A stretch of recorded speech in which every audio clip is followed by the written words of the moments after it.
Good evening and welcome to another edition of Kim's Corner. I'm Kim Brown, your host, and today I have with me the Newark Anti-Violence Coalition. Always have problems pronouncing your name, and I've had you on my show before because I interviewed you before. Amenhotep, right? Yes, ma'am. Sharif Amenhotep. Dawn Haynes, and Keesha Eure. Good. And these are members of the Newark Anti-Violence Coalition. And I know you've seen them around in the neighborhood because we've had a lot of violence going on in the city of Newark. So we're going to talk about some of the issues that we have, some of the violence that we have in Newark, and why do you think we have some of these problems. And I know you've been out here for a while, so I'm going to start with you. My name is Sharif Amenhotep. I'm a member of the Newark Anti-Violence Coalition as well as the New Black Panther Party for Self-Defense. We out here, the Newark Anti-Violence Coalition, we're like freedom fighters of today to end violence in our community, which has been plaguing us for years, for decades upon decades. We see black murders, we see homicide and violence on the rise in our community. The Newark Anti-Violence Coalition, I know some of our members will get into it in terms of the history of how we started and why we're started. Well, basically, we want an immediate end to the violence in our community by any means necessary. We've been staging the longest running anti-violence demonstration in the history of the United States of America. We've been going on 5 years, since July 20th of 2009, when a mother named Keesha Eure was gunned down on Elizabeth Avenue in Mika. Our big brother, our councilman and soon-to-be mayor, the Honorable Ras Baraka, made a call to the grassroots organizations in the community, made a call to the community of Newark, New Jersey to stand up against this violence in our community. How long have you been a member of the coalition? I've been a member since the inception, going on almost 5 years. Dawn, what about you? Dawn. 1 week after the first rally. Mm-hmm. The second rally, I have been a member since then. Okay. And what is your involvement? Being a mother in the community, being a Muslim woman, and knowing that my religion teaches us to fight against the oppression in our community, it's like I'm obligated to be out here letting it be known that me as a Muslim, I don't appreciate what's going on. And it's a coalition of people who don't appreciate what's going on. So it's our duty, it's our right to fight against it. And as the brother said, by any means necessary. If it means us talking to the young boys on the corner or those that are stereotypically pushed out, it means for us to embrace them instead of shunning them. And we do realize that a lot of the violence that's going on is because of the poverty that's going on. What about you, Keesha? How long have you been involved with the coalition? I started with the coalition in 2010. I had a personal person who was killed, who was murdered in the city, which prompted me to get involved. And so in 2010, I decided to join on with the rallies. And since that time, I've been acting behind the scenes to administrate and make sure that the rallies take place. We have members who are a part of the coalition, is members who are part of every group. So we have people who are, like she said, Muslims, Christians, gangbangers, if that's what we want to call them, but we call them street organizations. So the coalition is a broad array of people who want to just fight against violence. So the ultimate thing is that our goal and our common interest is violence. And so we talk about violence, not just the murders that we're experiencing, but we reach out to people who are experiencing domestic violence. Violence at this point is everything. And so our push has been to get violence declared a public health emergency, in which case we were able to get that done. We were pushing our demands. So we had 5 demands, and so that we wanted people to understand that we're not just out in the streets stopping traffic for no reason. And so the ultimate thing was stopping traffic was to inconvenience people, because the lives are inconvenienced when someone is murdered. Exactly, because I remember one time you were on Border Market, on the corner of Border Market, and you had a big rally there, and some of the other activists were out. Donna Jackson was there, of course. Right. Councilman Ras Baraka, he was there, and you shut down Border Market. You shut down Border Market. Where do you usually rally at? Where are your rallies at? Or in the neighborhoods, or? And on the blocks where murder has been affected, we've been on 14th and 14th, 14th and 16th, Chadwick and Clinton Avenue. Anywhere violence has been affected. And our major marches that made it to 21, 22, 280 entrance, we did 78 entrance. We've Wow, done, I know that was a mess. Yes, I yes. know that was a mess. We've At done the unified same marches time. at the same time. We brought all of the different organizations and we met And so in the middle. Okay, so of you were Border at different venues at the Yes, same ma'am. time? Right. The rallies are actually called where a murder may have occurred within that week or so. So if someone was murdered on, we'll say, Clinton Avenue and whatever street, we respond to that area. We're like the first responders. Right. And we, from dealing with the families who, haven't even got a chance to properly grieve and say goodbye to their loved ones. So do you go out immediately? Immediately. Yes, I mean, on that purpose, following, yes. we set the date for Wednesday. So if it happened, whatever within that week span of Wednesday, we're going to respond to that area, we're going to shut it down, and we're going to bring awareness, and we're going to pay homage to the life that was lost in our community. Because one thing, we say that we refuse to be silent while we're being murdered in our streets, where nothing is being done about it. Why do you think we're having so many murders? What do you think the root of the problem is in Newark? Why is there so many killings in Newark? Now, I must speak truth, regardless, when you say to, the root cause of why black people murder one another, when you're dealing with self-hatred and we're dealing with white supremacy, that's rooted within that of 400 plus years of slavery and servitude that have never, black folks have never, was able to recover. Yeah, because some people still have that slave mentality. Right. A lot of blacks still have that slave mentality, and it's hard for it to break it. I think a lot of that problem is if you don't know where you come from, Exactly. you don't know where you're going. So a lot of them don't know their history. Right. Because their families have been broken up since that time, and there's still been a breakdown in our family. It seemed like years ago we did have stronger communities, but I think once drugs infiltrated to the neighborhoods, we still have more of a breakdown. What are your takes on that, Dawn? I definitely agree with that. When you decide to learn yourself and have a knowledge of self, and I think that's why it's so important for us to teach our children to have a knowledge of self. Like me and my family, we did a background, a family tree, and I am 5th generation freed slave. My great-great-grandfather married a free Blackfoot Indian woman, and I was able to trace it back and teach my children that you're more than what is being depicted on TV as reality. You have to learn these things to have an appreciation of them, and when we don't have that, not in the school systems, not inside of the homes, children have a self-hate. And then I hate myself, so I'm going to hate who looks like me. Right.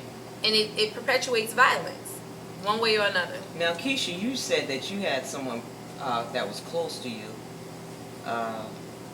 that was murdered. Was it a family member or? It was a friend, but I considered him to be a family member. Sharif was also close to him, and he was murdered on 12th Street and 11th Avenue, August 2010. And so around that time, there were a lot of murders happening and a lot of shootings happening in that area, in which case the person or the perpetrator has never been sought after or recovered, in which case the same, in my opinion, the same person who murdered him was doing more of the shootings in the area. And so the thing with that is you have to become involved, because if you don't say anything, I may have been able to save the life of the next person who was shot by the same people who did the shooting of that one. Now, and that's another thing. You don't have people that are involved. People are afraid to talk. Right. So do you find that a problem? Does that present a problem? Yes. Absolutely, and we talk about it often when we're doing the rallies, because it became a thing about stop snitching and we're not going to snitch. And so we had to define to the community what snitching is. And so we tell the people that if you are not a part of the crime and you weren't a part of the plot or the plan, then it's not snitching. So it's telling. It's helping the community. And so we talk to the community about if you see something, say something. And we're trying to make it so that it's not snitching. And so we're trying to get the word out, so when we're doing our weekly rallies, it's about awareness, it's about information. And just to respond to something that she said with the reason for the murders and the killing, we have a demand for that, and it's the homicide law. in which case we're trying to get the school system to teach the children their history, because if you teach me who I am, then I'm not apt to kill who I am. Okay, that's great. And on that note, we got to take a break to hear a word from our sponsors. We'll be right back. Stay tuned. Hey, better watch Kim Corner. Don't you touch that dial.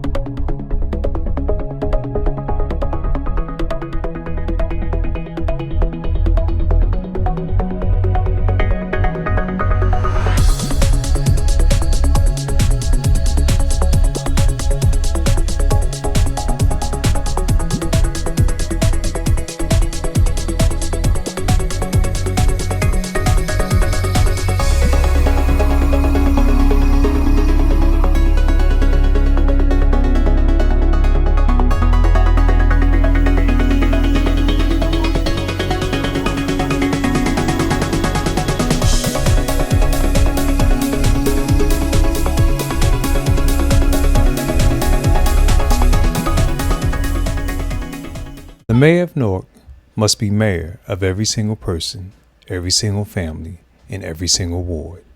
Ross Baraka for mayor.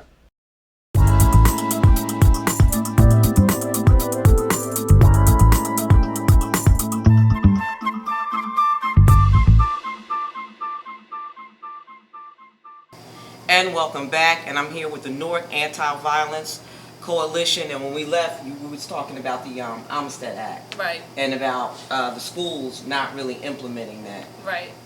And so I know it was last year sometime, I believe, that they were starting to enforce it, but we know that it's not being enforced. And so another part of what we do is not just rallies in the street. We go into the schools and we talk to the young people. We go into the community centers. We were just at the Student Center for Marion Bolden. We go into wherever the young people are. We just did a peace week, and we were able to do something with the children in terms of teaching them to be interrupters of violence. And so we're not just rallying in the streets, we're raising awareness in the schools, in which case we're trying to get them to enforce the Amistad more so that the children can learn their history and their herstory, because we need to know who we are.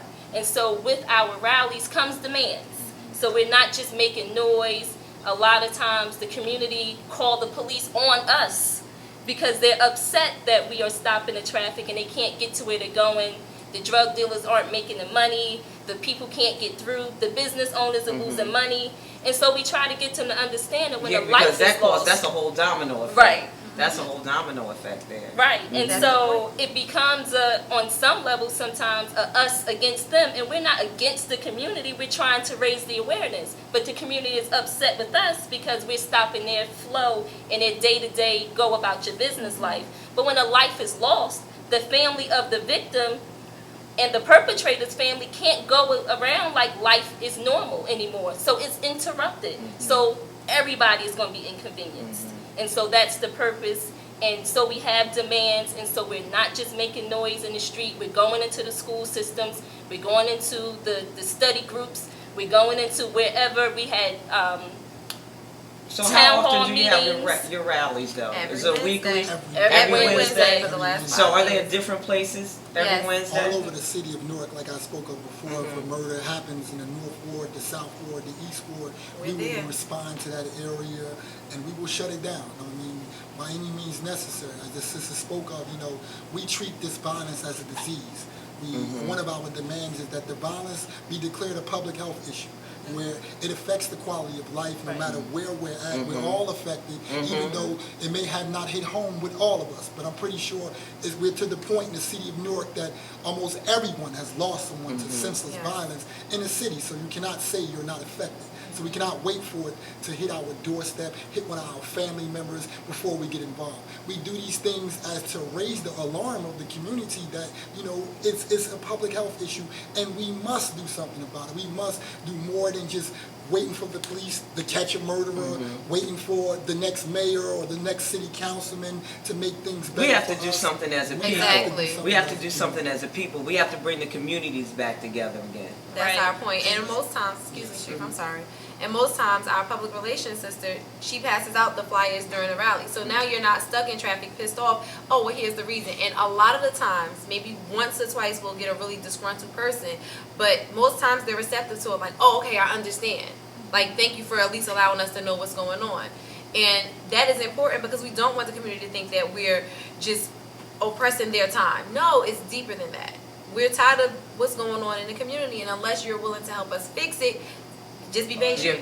Yeah. Just be If you're not patient. part of the solution, sometimes you're part of the problem. Right. So do you have a meeting place every Wednesday where you meet to have meetings prior to your rallies? No, we've been doing it You the just- old-fashioned you way. just you Text do- message. No, we meet, but that's... Well, yeah, now we have social networking Yes. now. So you almost do like a flash mob. Yes.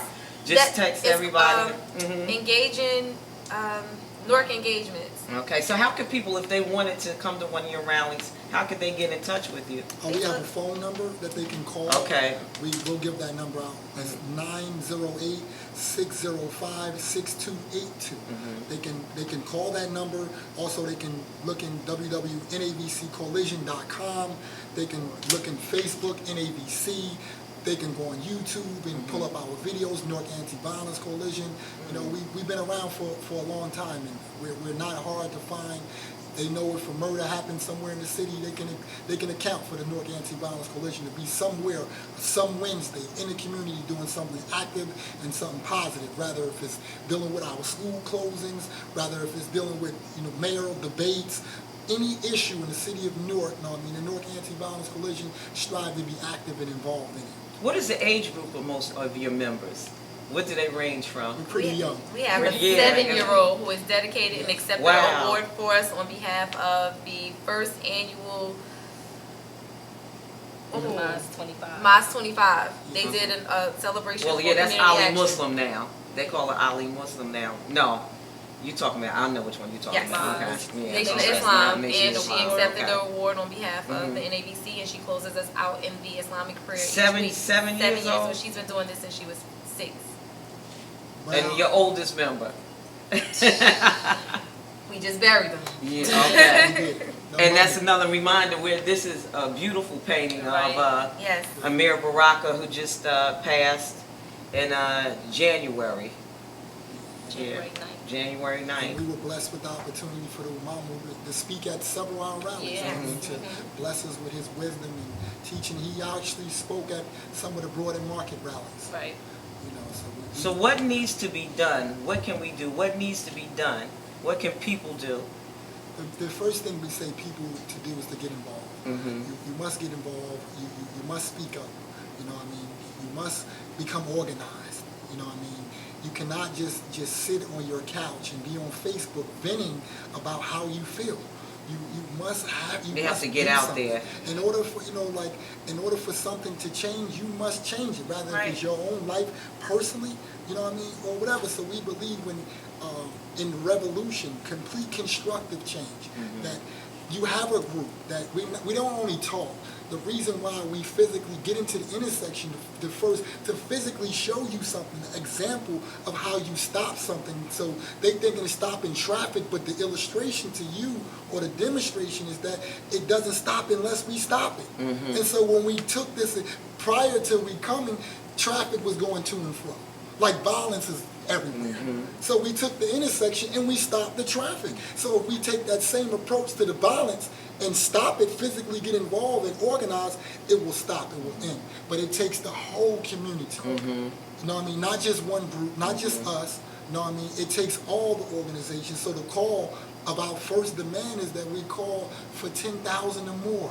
We call out the pastors, the churches, the religious leaders, the imams, the sheikhs, we call out the rabbis, the civic leaders, the politicians, the mayor, the city council. It takes everyone's involvement. Because that's the in a community. The collective community effort. is everybody. Right. Because it affects everyone. Right. And and people don't realize that too. That the community is everybody. It's all of us. And so that's been our call, to the community. And if we would respond, if we really wanted to end, then we have to do more than what we're doing. Or we will continue to see us lose loved ones. Every day it's a shooting, it's a murder Yeah. in our city. and we have too many unsolved murders. And you know, most of those aren't going to be solved. You know, guys, I'm going to have to call you back again because I need some updates of what's going on in the community and what changes are being done. Because you are a strong force out there, and I've seen a lot of you. I've seen you out there. I've been at some of your your rallies, and I think everybody needs to get involved, from the young to the old. And it's good that you talk to the guys on the street, because those are the ones, because they're lost, and sometimes it takes a hug. Right. You know, Right. and even I see some of them, their pants are pulled down, and I'll say, pull your pants up. And they might look at me, and then they'll look, and then they'll pull their pants up, you know, and then they're going to spot, because they need that. Right. They do. They need someone to tell them that. And I'm so glad that you guys are out there working and trying to do what you can do. And I'm going to come to some more of your rallies. It's cold out there now. And nothing stops us. Yeah, it Rain, doesn't sun, stop. snow. Because the murders don't stop. Right. You know, the violence doesn't stop. That's right. Last week we were out in a state of emergency. We said That's right. that we're here, you know what I mean, to pay the homage to the life of 5 people who were shot, 2 were murdered, you know what I mean, during a state of emergency in a snowstorm. So if the murderers can kill people in a state of emergency, then we can oppose them and we can speak out and rally in a state of emergency. The climate does not stop people from murdering and killing people. You know what I mean? It doesn't give them an excuse, oh, it's too cold, I'm not going to kill somebody today. You know what I mean? So, you know, it's war, and that we cannot sit by quietly. We cannot wait for something to be done. I'm glad you guys came out today. What's your number again? 908-605-NAVC or 6282. Newark Anti-Violence Coalition, Facebook or Facebook NAVC, www.navccoalition.com. Look us up. All power We to the out here. people. Stop the violence. Stop the shooting. Stop the killing. Every day. Peace in the streets. And I want to thank everybody for watching Kim's Corner. And I have to say, here today we're filming at the beautiful Essex Sports Cafe. And this month they're having Black History Month, and we have so many different displays of artwork. There's Whitney Houston, and here we have Amiri Baraka. So we need people to come down and visit and maybe grab a bite to eat. And I want to thank you guys again. Keep doing what you're doing. Thank you. I really appreciate it. Keep doing what you're doing. Thank you for watching Kim's Corner. I'll see you next time. Hello, I'm Elisa Black. I'm the member of the Newark Anti-Violence Coalition. I want to talk about my testimony where I lost my husband in the streets. His name was Fahim Al Phelps. We lost him 11/27/04 due to street violence. That was on Thanksgiving Day. You know, so I'm here just to let everyone know in the community that we need more people to stand up and get involved with this coalition, any coalition out here to to help us stop the violence in Newark, New Jersey. You know, and the only way that that's going to happen is people coming together and putting an end to this. It starts with the community first, so we're asking everybody to come out and put all hands on deck and stopping this violence. Thank you.